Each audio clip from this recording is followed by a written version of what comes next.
Welcome back to part 2. I had to finish doing my Canva book page here so I could actually see what I'm doing and reading. Whoa, too super zoomed. Too super zoomed. That's too super zoomed.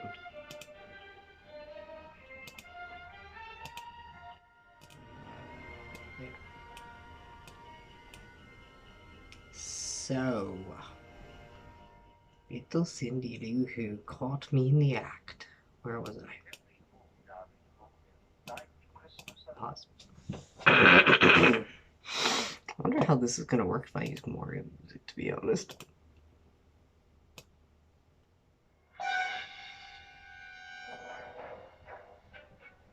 Okay. This actually kind of works. Canva. So.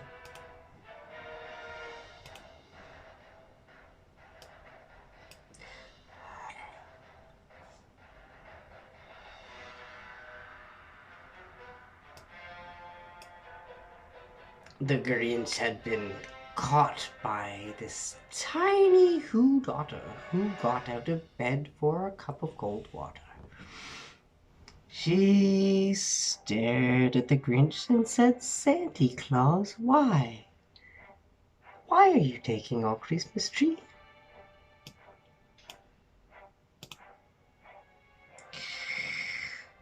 But you know that old Grinch who was so smart and so slick? He thought up a lie, and he thought it up right quick. "Why, my sweet little tot," the fake Santa Claus lied, "there's a light on this tree that won't light on one side. So I'm taking it home to my workshop, my dear, and I'm fixing it there, and I'll bring it back here."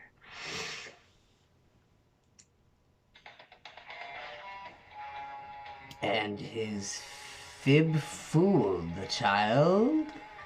Then he patted her head and got her a drink, and he sent her to bed.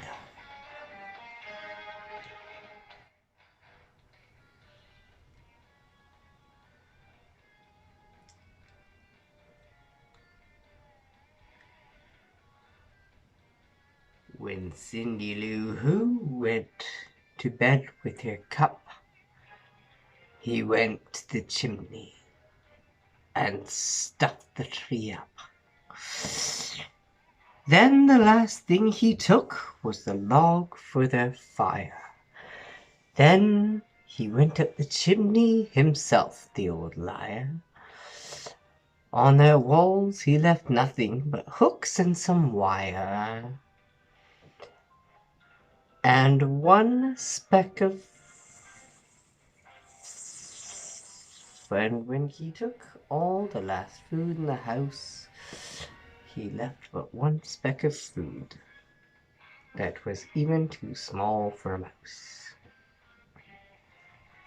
Then he did the same thing to the other Who's houses, leaving crumbs much too small for all their Who mouses. It was 1/4 dawn, and all the Who's were still in bed, all the Who's were snooze, when he packed up his sled. Packed it up with their presents, their ribbons, their wrappings, their tags, their tinsels, their trimmings and tappings. 3,000 feet up the side of Mount Crumpet, he rode with his load to the tip-top to dump it. Pooh-hoo to the Who's, he was grinchily humming. They're finding out now that Christmas is not coming. They're just waking up, and I know what they'll do. Their mouths will hang open, and all the Who's down in Who will call boo-hoo. Who? That's a noise, grinned the Grinch, that I simply must hear. So he paused, and the Grinch put a hand to his ear. And he did hear a sound over the snow. It started low and started to grow.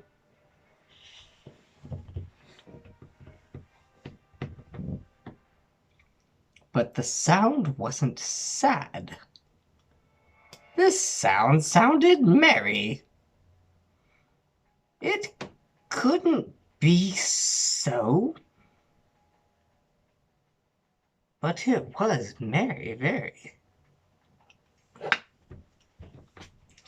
He stared down at the Whoville.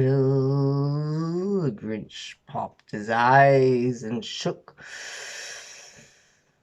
at what he saw in surprise. For every Who down in Whoville, the tall and the small, were singing without presents. There were no presents at all. He hadn't stopped Christmas from coming. It came somehow or another. It came just the same.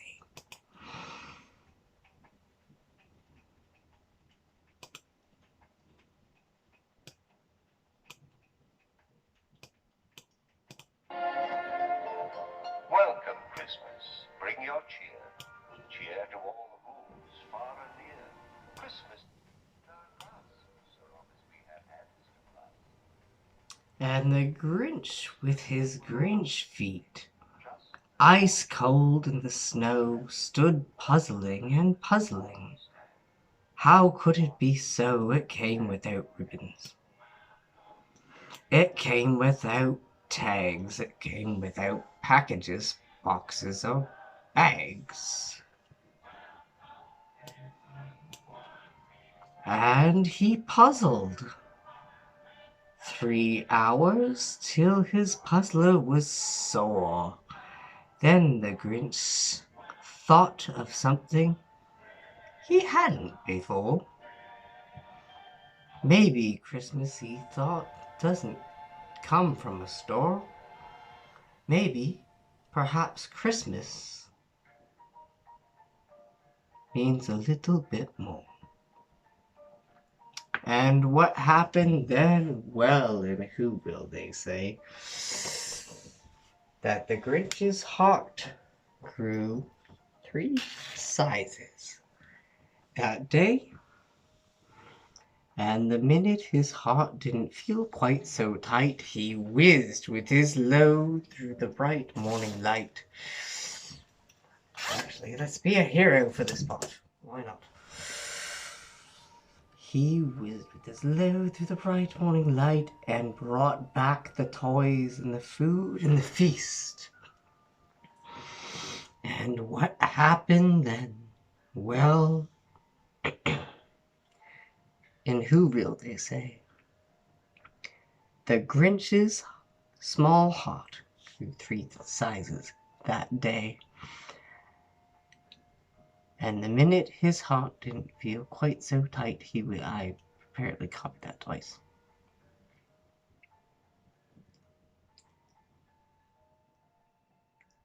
He brought back the toys, he brought back the food, he brought back the feast, and then he himself, the Grinch,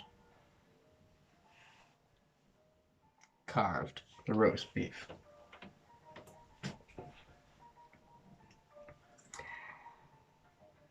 I hope somebody enjoys this. I'm having fun. I'm gonna upload this and I'm gonna send the links to the kids.